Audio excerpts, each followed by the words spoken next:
बुद्धं शरणं गच्छामि, धम्मं शरणं गच्छामि, संघं शरणं गच्छामि।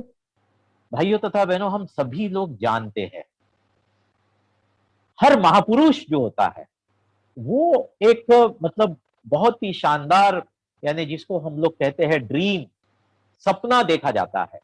यानी एक यानी चित्र जो है, जितने भी महापुरुष हुए हैं, संत हुए हैं, साधु हुए हैं, तो उन सभी का बहुत ही बड़ा कार्य होता है।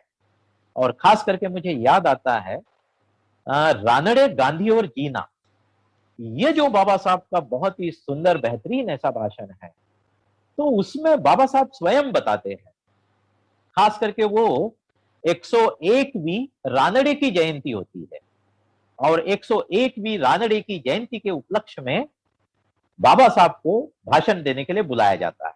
वो ये भाषण है जो उपलब्ध है, आप सभी लोग उसे बहुत अच्छे से पढ़ सकते हो। तो उसमें बाबा साहब यानी कहते हैं कि जो भी यानी महापुरुष होता है, तो वो महापुरुष का कार्य क्या होता है, महापुरुष किस लिए पैदा होता है और महापुरुष के जीवन का यानी मकसद क्या होता है। तो बाबा साहब इतना सुंदर बताते हैं, ये जो आम जनता होती है ना, जैसे आप है, मैं हूं, हम सभी लोग जो है इस यानी धरती पर, पृथ्वी पर, जिसे इहलोक कहा जाता है, इस इहलोक पर जो आम जनता है, ये सारी आम जनता, बुद्ध क्या बताते हैं, हा? हम सभी लोग किसके शिकार होते हैं, अज्ञान के शिकार होते हैं। हम सभी लोग, जिसे यानी मोह कहा जाता है, यानी अज्ञान कहा जाता है ना, तो हम लोग अज्ञान के शिकार होते हैं और इसीलिए हमें जरूरत है प्रज्ञा का विकास करने की, है ना। तो बाबा साहब क्या कहते हैं, महापुरुष का काम क्या होता है, प्रजा को, जो जनता होती है, प्रजा जो होती है, तो प्रजा को यानी जगाना, प्रजा को जागरूक करना, उसको यानी सही अर्थों में विजडम, यानी प्रज्ञा क्या होता है ना, बुद्ध किस बात को प्रज्ञा कहते हैं, उस बात के प्रति आम आदमी के भीतर में जागृति पैदा करना, ये महापुरुषों का कार्य होता है। इस तरह से रानड़े, गांधी और जीना इस भाषण में बाबा साहब कहते हैं। तो बाबा साहब ने क्या सपना देखा, बाबा साहब ने सपना देखा कि मैं पूरे भारत देश को, है ना, मैं बौद्ध बनाऊंगा, मैं भारत को प्रबुद्ध भारत बनाऊंगा। इस तरह का बहुत ही सुंदर ऐसा सपना बाबा साहब ने देखा और उसी सपने को पूरा करने की जिम्मेदारी उनके अनुयायी करके, उनके शिष्य करके हमारे कंधों पर आती है। वे हमारे सर्वोच्च आदर्श है, वे हमारे गुरु है, वे हमारे मार्गदाता है। इस प्रकार से तथागत गौतम बुद्ध और बाबा साहब, तो बाबा साहब ने जो सपना देखा, प्रबुद्ध भारत का सपना, तो मैं देखता हूं कि 22 प्रतिज्ञाएं यानी उसी सपने का अंग है, उसी सपने का एक भाग है। अगर गहराई से 22 प्रतिज्ञा को आप देखने का प्रयास करते हैं, उसे समझने का प्रयास करते हैं, तो आपको यह बात महसूस होगी, भारत देश का इतिहास, भारत देश का इतिहास अगर आप देखते हैं, तो बाबा साहब के शब्दों में अगर आप सुनना चाहते हैं, तो बाबा साहब क्या कहते हैं, बाबा साहब ने यमे इन हिस्ट्री, और बाबा साहब ने इच्छा क्या व्यक्त की थी कि पूरे भारत देश का इतिहास फिर से लिखने की जरूरत है। हमारे युवाओं ने इतिहास को खंगालने की जरूरत है और पूरे नए तरीके से खोज खोज कर फिर से भारत देश के इतिहास को लिखने की जरूरत है। उसकी शुरुआत मैं कर रहा हूं, ऐसे डॉक्टर बाबा साहब अम्बेडकर जी कहते हैं। और इसलिए उन्होंने बहुत अच्छे अच्छे ग्रंथ हमको दिए, उन्होंने क्रांति और प्रतिक्रांति दिया, उन्होंने अछूत कौन थे ये दिया, है ना। इस तरह से काफी यानी बाबा साहब की जो ग्रंथ संपदा जो है वो हम लोग यानी देखते हैं। तो बाबा साहब किस तरह से बताते हैं, बाबा साहब कहते हैं भारत देश का इतिहास यानी दो संस्कृति का संघर्ष है। क्या कहते हैं, दो संस्कृति का यानी संघर्ष है। इस तरह से बाबा साहब कहते हैं ब्राह्मणी संस्कृति जिसका परिवर्तन होते होते कैसा आया है, प्राचीन काल को देखते हैं तो प्राचीन काल में हम देखते हैं वैदिक संस्कृति हुआ। वैदिक संस्कृति का परिवर्तन हुआ ब्राह्मणी संस्कृति में, और ब्राह्मणी संस्कृति का परिवर्तन हुआ हिंदू संस्कृति में। आज जिसे हिंदू धर्म कहा जाता है, हिंदू संस्कृति जिसे कहा जाता है, वो इस तरह से वह परिवर्तन होते आया है। तो बाबा साहब क्या कहते हैं, ये जो भी वैदिक, ब्राह्मणी या हिंदू संस्कृति है और दूसरी संस्कृति इस भारत देश में जो निर्माण हुई है वो है श्रमण संस्कृति। तो इन दोनों संस्कृति का संघर्ष यानी भारत देश का इतिहास है। इन शब्दों में बाबा साहब लिखते हैं। क्या कहते हैं बाबा साहब, इन दोनों श्रमण संस्कृति और यानी ब्राह्मणी संस्कृति का संघर्ष यानी भारत देश का इतिहास है। और ऐसे यानी संस्कृति के संघर्ष के इतिहास में इस आधुनिक यानी जगत को जब स्वयं बाबा साहब ने बुद्ध धर्म को अपनाया और हम सभी को बुद्ध धर्म दिया और उन्होंने प्रबुद्ध भारत की संकल्पना की नींव डाली।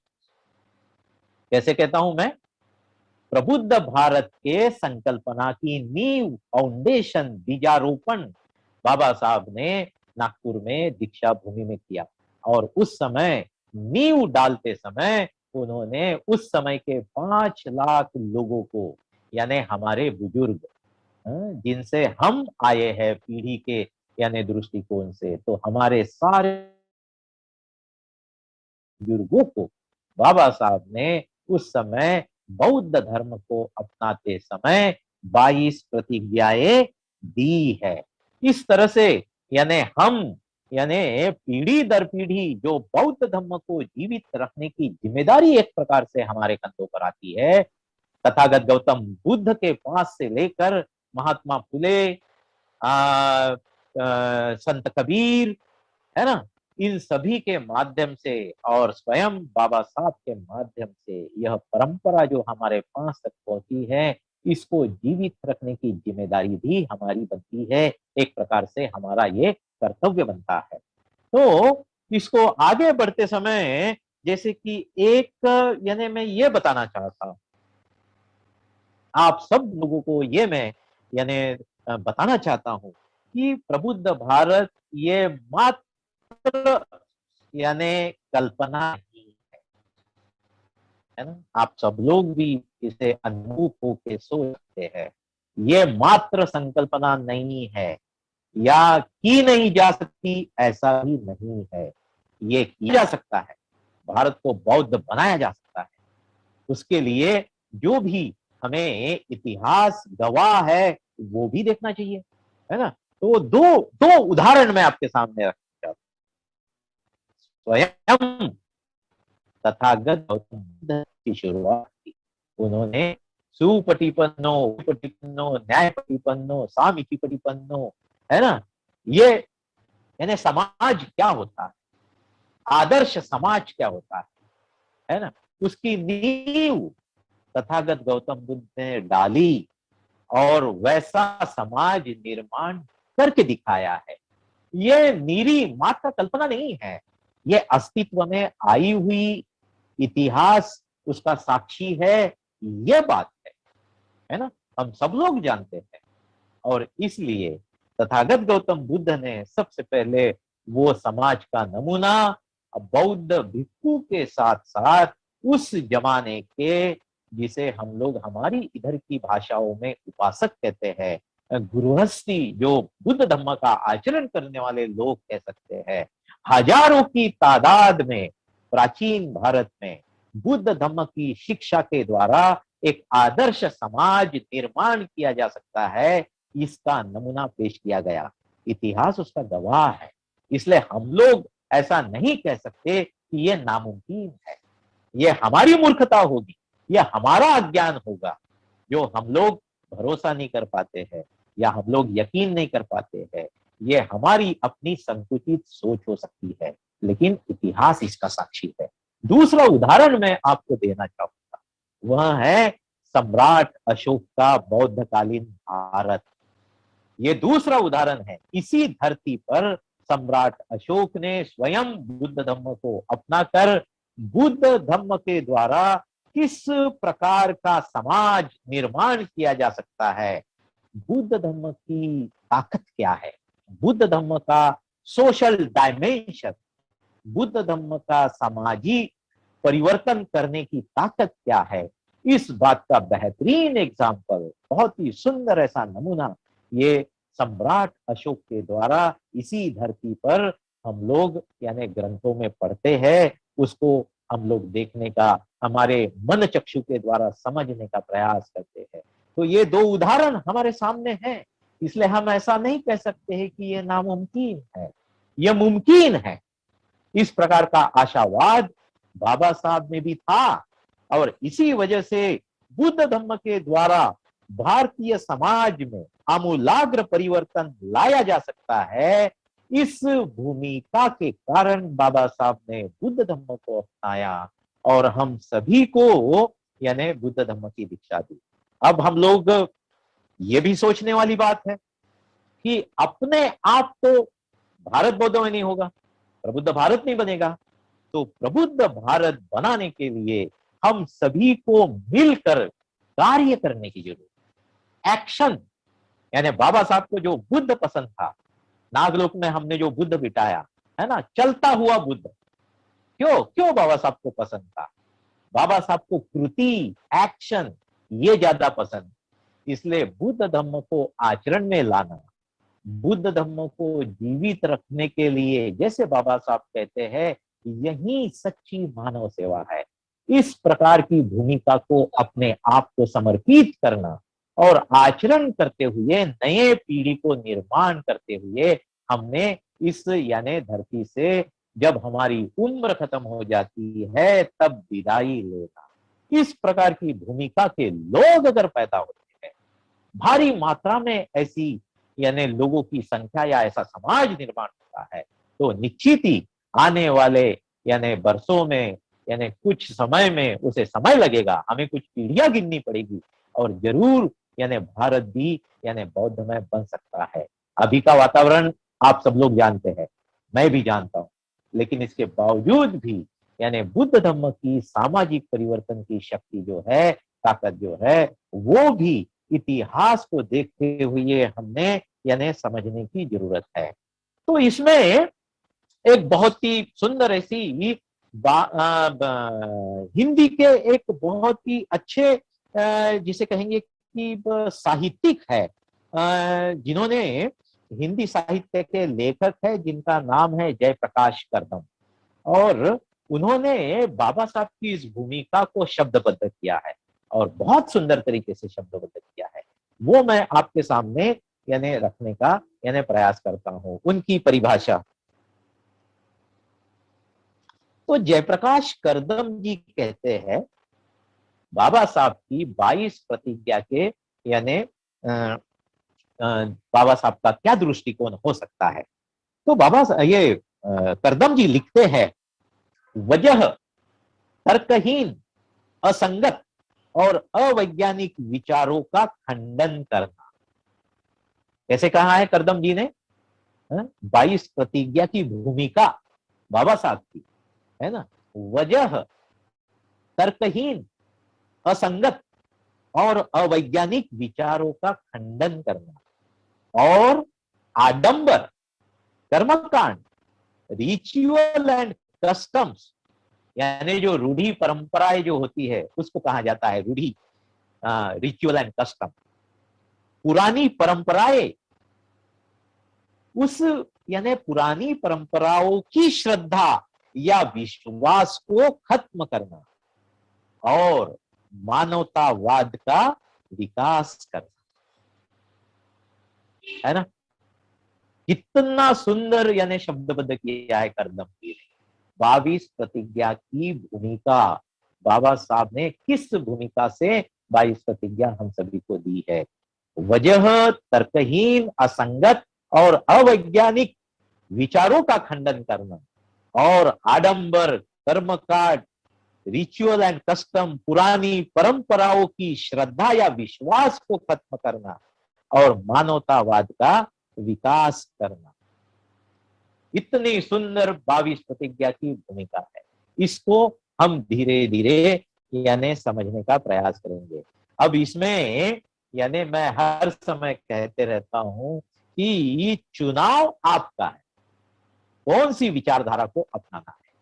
आडंबर कर्मकांड वाली विचारधारा को अपनाना है, अवैज्ञानिक विचारधारा को अपनाना है, तर्कहीन असंगत विचारधारा को अपनाना है, या तथागत गौतम बुद्ध की यानी विज्ञान से सुसंगत मनुष्य को अरहंत होने की दिशा में, मनुष्य का मन विकसित करने की दिशा में, मनुष्य के मन को उच्च उत्क्रांत होने की दिशा में लेने वाली विचारधारा को अपनाना है।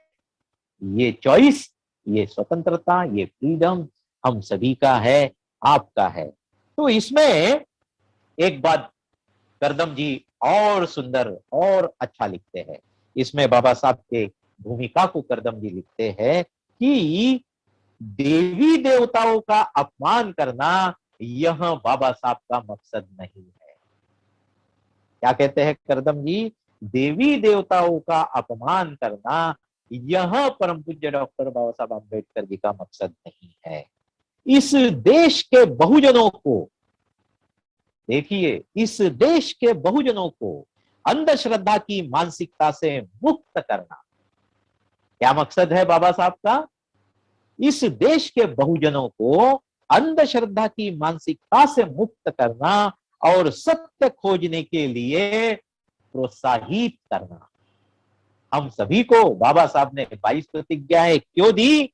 अंधश्रद्धा की मानसिकता से मुक्त होने के लिए और सत्य खोजने के लिए प्रोत्साहित करने के लिए बाबा साहब ने 22 प्रतिज्ञाएं दी। वैज्ञानिक विचारों का प्रचार और प्रसार करना बुद्ध धम्म के द्वारा। बाबा साहब की भूमिका क्या है? वैज्ञानिक विचारों का प्रचार और प्रसार करना। इस तरह से यानी बाबा साहब की भूमिका को हम देखते हैं। तो इस परिभाषा के माध्यम से हमें क्या नजर आता है? इस परिभाषा के माध्यम से हमें क्या नजर आता है? तो मैं आपको बताना चाहूंगा जिसे क्या कहा जाता है। उर्गेन संरक्षित जी का एक बहुत सुंदर, एक बहुत अच्छा भाषण है, प्रवचन हम लोग जिसे कहते हैं। तो आपको मिला तो कहीं उसे पढ़ने का प्रयास कीजिए। ब्रेक थ्रू इनटू बुद्धहुड, कैसा नाम है उसका? Break through into Buddhahood. यानी सारी प्रकार की, जितने ही प्रकार के अंधश्रद्धा की बातें हैं, कर्मकांड की बातें हैं, जितनी भी यानी अवैज्ञानिक बातें हैं, उसको भेद कर, उसको भेदना है ना। अवैज्ञानिक विचारधारा ये मन है। तथागत गौतम बुद्ध क्या कहते हैं? इसी मन से पैदा होती है हर चीज। इसलिए उर्गेन संरक्षित जी कैसे बताते हैं? इसी मन में जो विचार उत्पन्न होते हैं, कुशल और अकुशल, पाप और पुण्य, है ना, सच, सही या गलत, ये सारी बातें इसी मन में पैदा होती है। तो वैचारिक दृष्टिकोण से परिवर्तन लाना, अवैज्ञानिक, है ना, जो तर्क संगत नहीं है, ऐसी बातों के यानी भेद कर ऊपर उठना, ऊपर निकलना। मन ऊपर निकलने का मतलब यानी मन का विकास करना। इसलिए ब्रेक थ्रू, अभी मैं क्या कहूंगा इसे? Break through into views, VIEWS, views. हमारी जितनी भी पुरानी धारणाएं है ना। मैं स्वयं आपको उदाहरण देना चाहता हूं। जब समता सैनिक दल के संपर्क में नहीं आया था मैं, और त्रिरत्न बौद्ध महासंघ के संपर्क में नहीं आया था, बच्चा था, तो उस समय क्या किया करता था? दशहरा जब आता था तो सारे घर के लोहे के औजार निकाला करता। मेरे पिताजी, मेरे डैडी जो है, वो पुराने जमाने के तलवार, भाला, लाठी चलाने वाले, अखाड़ा यानी जिसको कहा जाता है, उसके बहुत ही यानी निपुण ऐसे कलाकार थे। तो घर में बहुत सारी चीजें पड़ी हुई थी। उस जमाने की तलवारें थी, भाले थे, हाँ खंजर थे, ढाल थी, ऐसे बहुत सारी चीजें घर में पड़ी।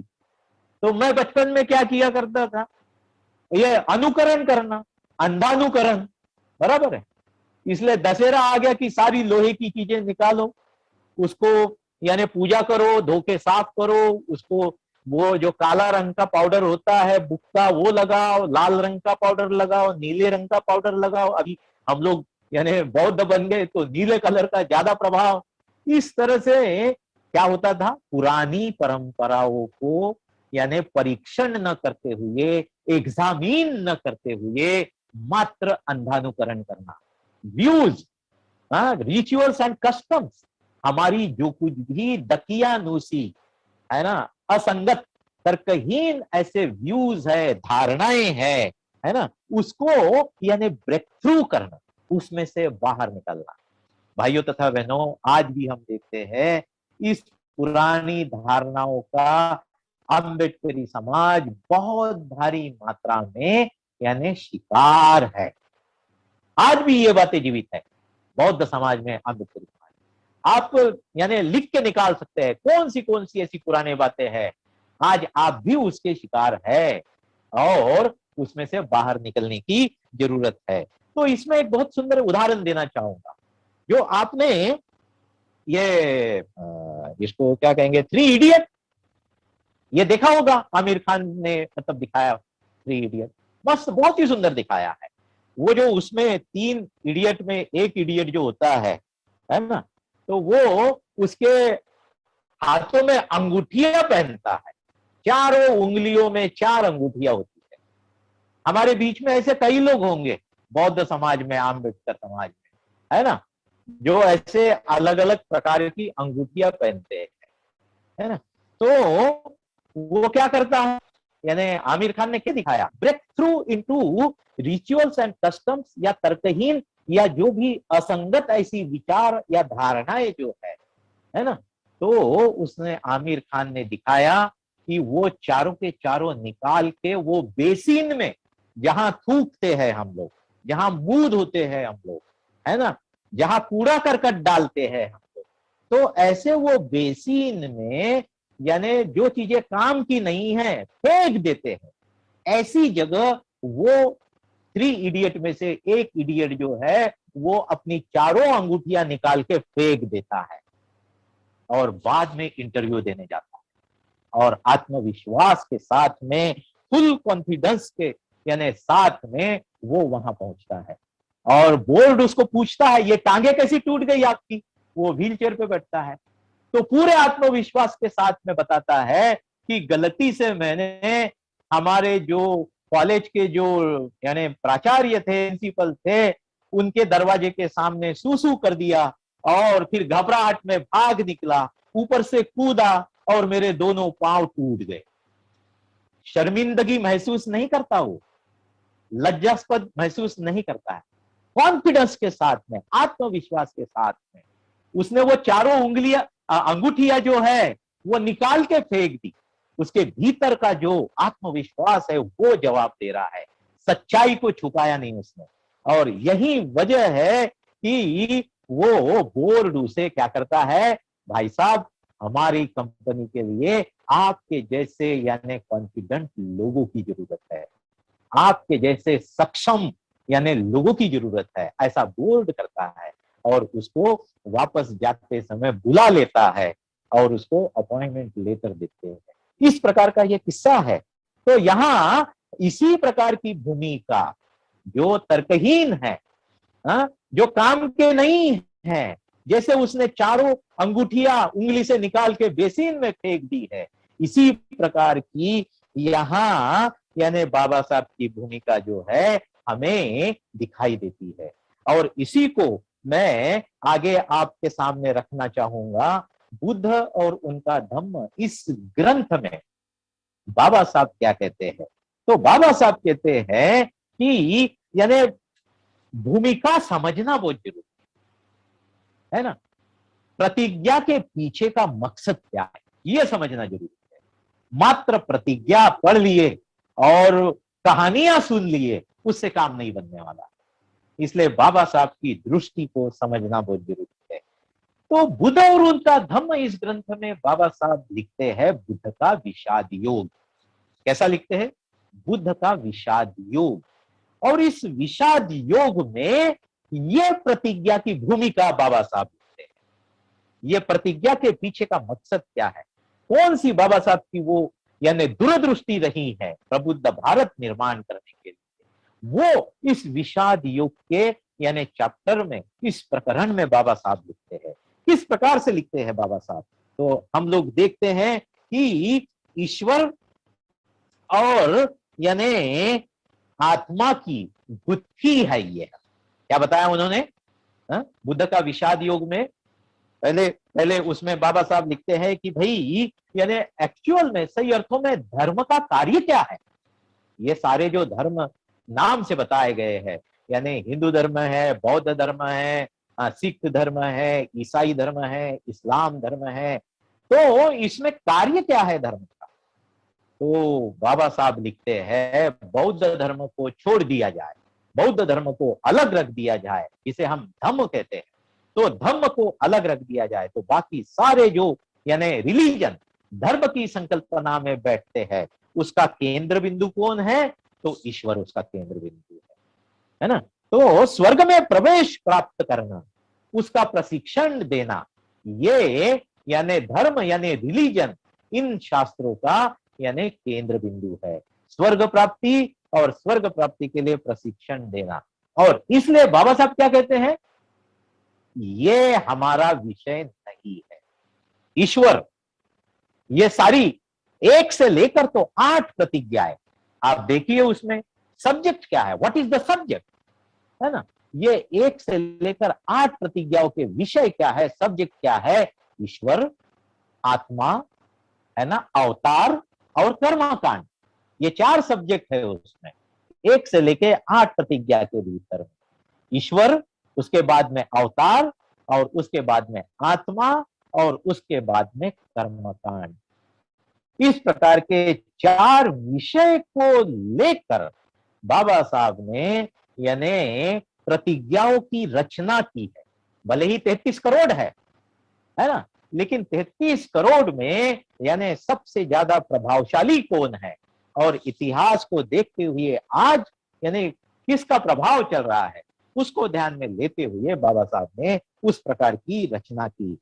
इसलिए यानी तथागत गौतम बुद्ध, हम लोग जैसे अगर हम लोग ध्यान देते हैं, क्या ध्यान देते हैं कि सुपटिपन्नो, उजुपटिपन्नो, सामितिपटिपन्नो, न्यायपटिपन्नो, आर्य संघ का फाउंडेशन क्या है? और उसके नीचे क्या कहते हैं? उसके नीचे कहते हैं एस भगवतो सावक संघो। ये तथागत गौतम बुद्ध, मैं ये वंदना, संघ वंदना इसलिए कहता हूं क्योंकि मैं भी एक दिन आपके इस आर्य संघ का सदस्य बनूंगा। एस भगवतो सावक संघ, है ना। वो वंदना किस लिए कहते हैं? वंदना प्रज्ञा के साथ कहने की जरूरत है, विजडम के साथ कहने की जरूरत है। हे तथागत गौतम बुद्ध, मैं आपके इस आर्य संघ का, सुपटिपन्नो उजुपटिपन्नो, इस आर्य संघ का एक दिन मैं सदस्य बनूंगा, आर्य संघ में प्रवेश प्राप्त करूंगा। इसका मतलब क्या होता है भाइयों और बहनों? इसका मतलब ये होता है कि यानी मैं श्रोतापन्न बनूंगा। ध्यान और शील के आचरण द्वारा जो पहली मनोवस्था जो आती है, उस मनोवस्था को मैं प्राप्त करूंगा। मैं श्रोतापन्न बनूंगा, मैं सकृदागामी बनूंगा, मैं अनागामी बनूंगा, और अंततः मैं अरहंत बनूंगा। आपके जैसे ज्ञान को मैं हासिल करूंगा, आपके जैसे दुख, अनित्य, अनात्म को देखने की यानी क्षमता मेरे भीतर में विकसित करूंगा। इस प्रकार से यानी हम कहते हैं मैं श्रोतापन्न बनूंगा, पहले चरण पर मैं प्रवेश करूंगा। तो उसके लिए क्या करना जरूरी है? सभी प्रकार की पुरानी बातें जो है, अंधश्रद्धाएं जो है, ईश्वर, आत्मा, कर्मकांड, अवतार, इन संकल्पनाओं में से बाहर निकलने की जरूरत है। और इसे यानी दो यानी तीन तीन बंधन जिसे कहा जाता है। तथागत गौतम बुद्ध क्या कहते हैं जिसे? सत्पाय दिट्ठी, शील व्रत परामर्श और विचिकिच्छा। पाली शब्द प्रयोग क्या है? सत्ताय दिट्ठी, है ना, विचिकिच्छा और शील व्रत परामर्श। सत्ताय दिट्ठी का मतलब होता है सभी प्रकार की पुरानी बातें, अंधश्रद्धाएं, तर्कहीन, विसंगत, अवैज्ञानिक ऐसी जो भी बातें हैं उसमें से मैं, पुरानी धारणाओं से मैं बाहर निकलूंगा। मैं ईश्वर आत्मा इस संकल्पना से बाहर निकलूंगा। तथागत गौतम बुद्ध को सबसे जटिल और कॉम्प्लिकेटेड कौन सी बात लगी है? सबसे जटिल और कॉम्प्लिकेटेड तथागत गौतम बुद्ध को कोई बात लगी है जो 22 प्रतिज्ञा में, प्रतिज्ञा के माध्यम से बाबा साहब ने यानी डाली है। तो वो बात है यानी ये आत्मा के ऊपर जो श्रद्धा होती है, समथिंग, आत्मा नाम की कोई चीज है, और उसके सिवा यानी जो विधि संस्कार जो होते हैं, हम लोग विधि करते हैं, संस्कार करते हैं, है ना। हम लोग पहले स्तर पर है। पहला स्तर क्या है समाज का? सांस्कृतिक शरणगमन। पूरा समाज, अम्बेडकरी समाज भारत देश का सांस्कृतिक शरणगमन के स्तर पर है। आवश्यकता किस बात की है? अभी दूसरे स्तर पर ऊंचा उठने की, दूसरे स्तर पर जाने की आवश्यकता है, और वो है परिणाम कारक शरणगमन। परिणाम कारक शरणगमन यानी इस तरह से दशशील को अपने आप को समर्पित करना, बुद्ध धम्म संघ के सिवा दूसरा कुछ भी नहीं है, इस प्रकार की भूमिका में प्रवेश करना। सभी प्रकार की पुरानी आत्मावादी संकल्पनाएं, कर्मकांड की संकल्पनाएं, अवतार की संकल्पनाएं, इस सभी प्रकार की श्रद्धा का, जिसे हम लोग अंधश्रद्धा कहते हैं, इस सभी प्रकार की अंधश्रद्धा का त्याग करना। और इसे तथागत गौतम बुद्ध क्या कहते हैं? उसमें यानी जो भी ऐसी पुरानी बातें हैं उसमें से निकलना, विधि संस्कार की श्रद्धा का त्याग करना, यानी शील व्रत परामर्श को तोड़ना, शील व्रत परामर्श का बंधन तोड़ना। अगर देखो उनकी श्रद्धा है वो मंदिर में जाते हैं, और हमारी श्रद्धा है हम बुद्ध विहार में जाते हैं, नहीं क्या? लेकिन हम लोग मात्र त्रिशरण पंचशील बड़बड़ाते रहेंगे और करेंगे कुछ नहीं अपने जीवन में, तो क्या हो गया? ये नया कर्मकांड हो गया, ये बौद्ध का कर्मकांड हो गया, और बौद्ध धर्म में तो कर्मकांड नहीं है। तो हमें सावधान रहने की जरूरत है, हमें सजग रहने की जरूरत है। इसलिए बड़ा यानी आप कभी कभी, पता नहीं मुझे, संपत सरल नाम के बड़े अच्छे गद्य व्यंग्यकार है, यानी कविता के माध्यम से व्यंग करना, हास्य कवि सम्मेलन होते हैं, तो आप YouTube पर देखेंगे संपत सरल को एक गद्य यानी व्यंग्यकार के रूप में बहुत सुना जाता है। तो वो क्या कहता है संपत सरल? संपत सरल कहता है जब भारत देश का बंटवारा हुआ तो सारे के सारे 33 करोड़ भारत देश में ही बसे, किसी की हिम्मत नहीं हुई पाकिस्तान जाने की। बराबर है? हाँ, 33 करोड़ की हिम्मत नहीं हुई पाकिस्तान जाने, सारे के सारे भारत देश में बसे। इस तरह से वो यानी गद्य पद्धति से जो व्यंग करता है, तो वो बात भी हमने समझने की आवश्यकता है। इसलिए कहीं ना कहीं हमारा परित्राण, हमारी बौद्ध पूजा, हमारा विधि संस्कार ये नया बौद्धों का कर्मकांड न बन जाए, इसलिए हमने सजग रहने की आवश्यकता है, इससे बाहर निकलने की आवश्यकता है। तो यह विषय जो है इसे अगर हम समझ लेते हैं तो हम लोग यानी बाबा साहब की भूमिका को समझ पाएंगे। और एक दो उदाहरण देके मैं यानी प्रतिज्ञा की बात को आपके सामने रखूंगा। तो एक दो उदाहरण, जैसे हर प्रकार की धारणाओं को तोड़ना, हमारी धारणाएं, व्यूज जो है तर्कहीन है, अवैज्ञानिक है, तो उसका एक सुंदर उदाहरण मैं आपके सामने रखता हूं। आप सभी लोग पढ़ते हैं, जानते हैं, तो आप सभी ने जैसे पढ़ा है बुद्ध और उनका धम्म में, तथागत गौतम बुद्ध ने बोध गया छोड़ी और वो सारनाथ चले। और सारनाथ में जब जैसे जैसे करीब पहुंचते हैं, और वो पांचों उनके पुराने मित्र, जिसे परिव्राजक कहा जाता है, वो पांचों परिव्राजक यानी सामने बैठे हुए हैं। और धीरे धीरे दोनों के बीच का, बुद्ध और पांचों परिव्राजक, उनके बीच का अंतर कम होते जाता है, फासला कम होते जाता है। तो कहानी क्या बता रही है हमें, ग्रंथ क्या बता रहे हैं हमें? तो सबसे पहले वो पांचों परिव्राजक दूर से देखने के पश्चात क्या कहते हैं? ये तपभ्रष्ट सिद्धार्थ है। धारणा, व्यूज, है ना, कैसे बन गए? पांचों ने क्यों छोड़ दिया उसको? बात समझ में आ रही है आपके? पांचों ने क्यों छोड़ दिया उनको, है ना? सिद्धार्थ ने यानी खीर प्राशन किया, अन्न प्राशन किया, तप करने का जो रास्ता है, शरीर को यातना देना, कष्ट देना, वो जो रास्ता है वो सिद्धार्थ ने छोड़ दिया और खीर प्राशन कर लिया, अन्न प्राशन कर लिया। इसलिए उस धारणा से, यानी पुरानी धारणा है, शरीर को कष्ट देने से ज्ञान हासिल होता है। इस धारणा के पांचों परिव्राजक शिकार है और इसलिए उसी धारणा से वो सिद्धार्थ को देखते हैं, ये तपभ्रष्ट सिद्धार्थ आ रहा है। और बाद में कहानी आगे बताती है, धीरे धीरे उनके बीच में वार्तालाप होता है और पुरानी धारणाओं में से जैसे जैसे वे एक एक करके निकलते हैं, सबसे पहले कौंडिन्य को सफलता प्राप्त होती है और वो श्रोतापन्न बन जाता है ना? तो ये उदाहरण है बहुत ही सुंदर। हमें ये पुरानी धारणाओं में से यानी निकलने की यानी आवश्यकता है। इसलिए बाबा साहब को फिर से याद करता हूं, महाड का मनुस्मृति दहन का सत्याग्रह 3 दिन की परिषद हुई महाड में, दिसंबर में, 25, 26, 27 दिसंबर 1927। और उस परिषद में उन्होंने मनुस्मृति का दहन किया और उस मनुस्मृति को दहन करते समय गवर्नमेंट ऑफ महाराष्ट्र का अभी का नीला वॉल्यूम जो है, बाबा साहब के अप्रकाशित ग्रंथ जो प्रकाशित किए गए हैं नीले रंग के कवर में, है ना, उसमें आप ये पूरी चीजें पढ़ सकते हो, उसमें सविस्तर दिया गया है। तो बाबा साहब ने मनुस्मृति दहन करते समय उन्होंने तोरण लगाया था चारों तरफ। वो खड्डा जो था, मनुस्मृति दहन करने की जगह जो थी, उसके इर्द गिर्द तोरण लगाया था। और उस तोरण पे क्या लिखा था? उस तोरण पे बाबा साहब ने लिखा था, पुरोहित शाही जमीन में गाड़ दो। क्या लिखते हैं बाबा साहब?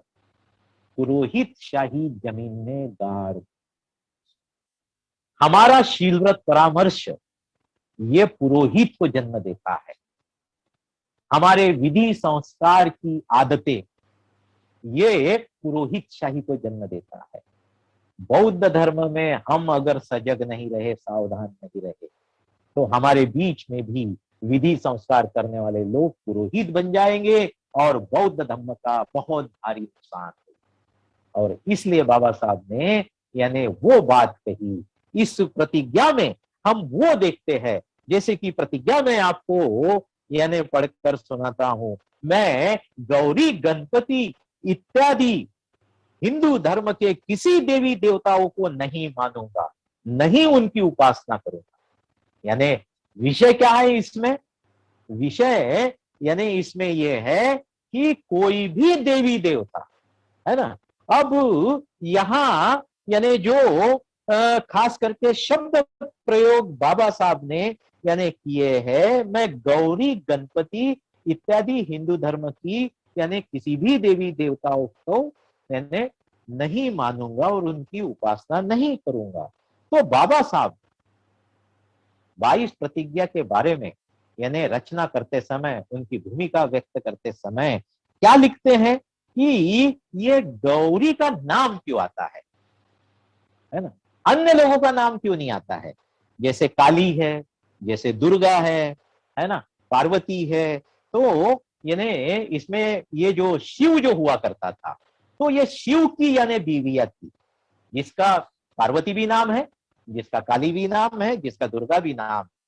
और उसमें क्या लिखते हैं बाबा साहब? बाबा साहब यानी तर्क, विवेक का इस्तेमाल करते हैं और बाबा साहब कहते हैं कि इनको यानी कहानी के माध्यम से ऐसा प्रस्तुत किया गया है कि ये वीरांगनाएं थी, ये लड़ने वाली थी, ये युद्ध कौशल्य जानने वाली, ये आक्रामक थी और लड़ाइयां करती। और आगे लिखते हैं, ब्रह्मा की जो बीवी जो थी सरस्वती, और विष्णु की जो बीवी जो थी वो लक्ष्मी, इन्होंने कभी भी असुरों के साथ में लड़ाइयां नहीं की। क्या कहते हैं बाबा साहब? इन्होंने, यानी ब्रह्मा की बीवी और विष्णु की बीवी, इन्होंने असुर के साथ में लड़ाइयां नहीं की। एकमात्र शिव की बीवी है, इसने, यानी वो जिसको कहेंगे साहस दिखाया, इसने धीरज, धैर्य, है ना, इसने करेज दिखाया, और इसने यानी क्या किया, सभी यानी देवियों में धीरज दिखाने के कारण, लड़ाई करने के कारण, आक्रामक होने के कारण, यानी सम्मान का पद प्राप्त किया। और इसलिए इतिहास में यानी गौरी का नाम लिया जाता है। उसके अलग अलग रूप, अलग अलग यानी उसकी बातें यानी कहानी के माध्यम से बताई जाती है। अब कुछ तर्क बहुत सुंदर बाबा साहब ने रखे हैं, जिसमें बाबा साहब आगे कहते हैं कि जिस प्रकार से शिव की यानी जो बीवी जो थी, अलग अलग कहानी और अलग अलग यानी बातें जो बताई गई है कि उनको जैसे पार्वती है और दुर्गा है, तो दोनों का रूप अगर देखते हो आप, पार्वती का रूप देखते हो और दुर्गा का रूप देखते हैं, तो पार्वती के तरफ अगर देखते हो तो उसको कैसे बताया गया है, सीधी साधी, सरल, भोली भाली, ऐसा बताया गया है। और दुर्गा की तरफ देखते हो तो दुर्गा को कैसा बताया गया है, आक्रामक, लड़वैया, है ना, ऐसा दुर्गा को बताया है। तो बाबा साहब का दिमाग, बाबा साहब तर्क और विवेक के आधार पर क्या कहते हैं, ये दोनों यानी शिव की बीवियां थी, लेकिन शिव की ताकत जो है इनको एक समान कैसे नहीं मिली, ऐसे अंतर क्यों है, ऐसे फर्क क्यों है? दोनों तो बीवियां शिव की है ना, और शिव से उनको अगर शक्ति मिली ईश्वर करके, तो एक ही ईश्वर के पास से मिलने वाली शक्ति में ऐसा फर्क क्यों है, जिसका कोई भी जवाब नहीं है, कोई भी जवाब नहीं है। इस तरह से यह तर्कहीन बातें यानी रची गई है, बाबा साहब यहां सिद्ध करते हैं। और फिर बाबा साहब आगे कहते हैं कि अब ये सारे के सारे ईश्वर तो यानी जिसको कहेंगे कि शक्तिमान बताए जाते हैं, भारी भारी शक्तियां, इनके हाथों में बहुत सारे शस्त्र दिखाए जाते हैं और बलवान दिखाए जाते हैं, फिर इनकी औरतें जो है कमजोर क्यों? अब जिसमें बाबा साहब ब्रह्मा और विष्णु की यानी बीवियों की बात करते हैं, वो कमजोर क्यों दिखाई जाती है? तो इसके भी कोई यानी जवाब नहीं है। इस तरह से बाबा साहब हर चीज का क्या बताना चाहते हैं, बाबा साहब हर चीज का क्या करना चाहिए, हमने परीक्षण करना चाहिए, हमने एग्जामिन करना चाहिए।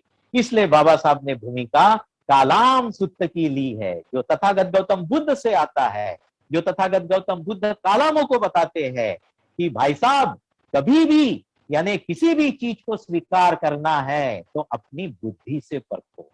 यही बात बाबा साहब ने 22 प्रतिज्ञा के माध्यम से हमको देने का प्रयास किया है कि हर संकल्पनाओं को अपने बुद्धि से परखो, सोनार जैसे परखता है उस प्रकार से यानी कालाम लोगों को जो तथागत ने उपदेश किया उसी उपदेश को अपनाइए और अपने तर्क के द्वारा, विवेक के द्वारा इन संकल्पनाओं को समझने का प्रयास कीजिए और उससे बाहर निकलने का प्रयास कीजिए। बाबा साहब के यानी वाक्यों में आप अगर देखना चाहेंगे, उनके लेखनी के अनुसार हमको देखना चाहेंगे, तो बाबा साहब कहते हैं कि आपको ये ध्यान में आएगा, क्या ध्यान में आएगा कि यानी बहुत बार भगवान को बलवान बताया गया है और उनकी औरतों को कमजोर बताया गया है, और कुछ बार यानी औरतों को बलवान बताया गया है और भगवान को कमजोर बताया गया है पुराणों में, जिसे पुराण कहा जाता है, स्मृति पुराण कहा जाता है। और ये विसंगति बाबा साहब शब्द प्रयोग इस्तेमाल करते हैं, ये विसंगति यानी इस भारत देश के ब्राह्मणों की तर्क दुष्टता है। क्या शब्द प्रयोग किया है? तर्क दुष्टता है। और इसलिए यानी आगे के बाद बाबा साहब जब यानी गौरी गणपति की उपासना मैं नहीं करूंगा, ये प्रतिज्ञा देते समय बाबा साहब आगे बताते हैं कि दुर्गा जो है वो क्या करती है, कहानी कैसे यानी लिखी गई है। दुर्गा ने सभी असुरों का यानी वध किया, असुरों को मार डाला दुर्गा ने। तो बाबा साहब सवाल करते, ये सारे के सारे भगवान कहां चले गए थे?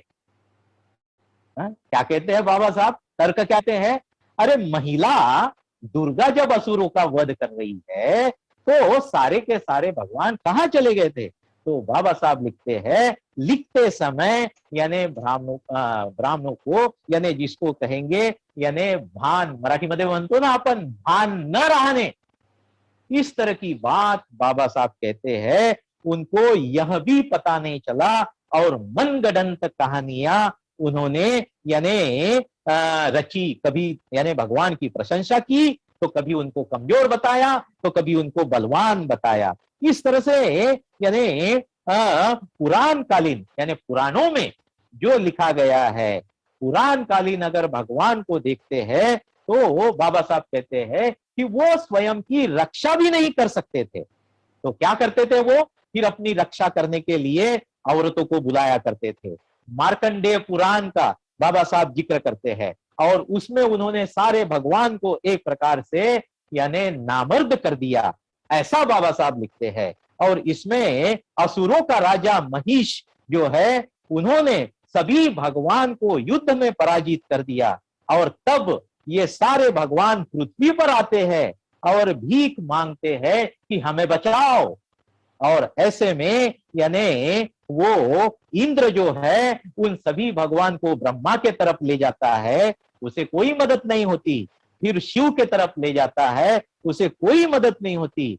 और फिर अंततः विष्णु के तरफ ले जाता है, वहां भी मदद नहीं होती। ये देखो मनगढ़ंत कहानी और अपने यानी वैज्ञानिक और तर्क की बुद्धि के द्वारा सोचने का प्रयास कीजिए कि इंद्र यानी क्या कर रहा है, सारे भगवान को लेकर उनको बचाने के लिए, देव लोगों को बचाने के लिए भीख मांगता है धरती पे आके, यानी शिव के तरफ जाता है, ब्रह्मा के तरफ जाता है, विष्णु की तरफ जाता है, उसे मदद नहीं होती है। और अंततः महामाया यानी दुर्गा, महामाया यानी दुर्गा वो तैयार होती है और असुरों के साथ में लड़ाई करती है और सारे भगवान को मुक्त करती है। तो गौरी का ये नाम है। क्या बताया गया है? दुर्गा, काली, पार्वती, ये सारे गौरी के अलग अलग नाम है और वह इस तरह से उसकी कहानी बताई जाती है और इस तरह से उसको यानी महिलाओं में सम्मान दिया जाता है। और भारत देश की यानी बहुजनों की और सभी यानी महिलाएं इस तरह से अंधानुकरण यानी करने के शिकार है। और यह वजह होने के कारण बाबा साहब लिखते हैं कि मैं गौरी और उसने निर्माण किया हुआ गणपति, नहीं क्या गणपति की निर्मिति कैसे बताई गई है? वो गौरी के यानी नहाते समय बदन से जो यानी मैला निकलता है उससे वो गणपति की निर्मिति करती है। तो मैला क्या होता है? बाबा साहब तर्क देते हैं, मैला यानी मिट्टी, बदन की निकलने वाली, शरीर की निकलने वाली मिट्टी, उसे आप शुभ मानेंगे कि अशुभ मानेंगे? अपने बुद्धि से पूछो, अपने मन से पूछो। वो तो गंदा है। तो गंदगी से बना हुआ ईश्वर ये शुभ कैसे हो सकता है? ये तर्क बाबा साहब देते हैं। ये सारी बातें अगर आप बाबा साहब को पढ़ते हैं, क्रांति, प्रतिक्रांति और अन्य जो ग्रंथ संपदा बाबा साहब की दी है उसको पढ़ते हैं तो आपको ये सारी बातें समझ में आएगी। इसलिए बहुत ही महत्वपूर्ण बात जो मैं बताना चाहता हूं, बाबा साहब की भूमिका क्या है? तो रिचुअल्स एंड कस्टम्स, व्यूज, धारणाएं जिसके हम शिकार है, हम सत्ताय दृष्टि को प्राप्त नहीं कर सकते, हम श्रोतापन्न होने की दिशा में नहीं जा सकते, ये सबसे बड़ी बाधाएं है।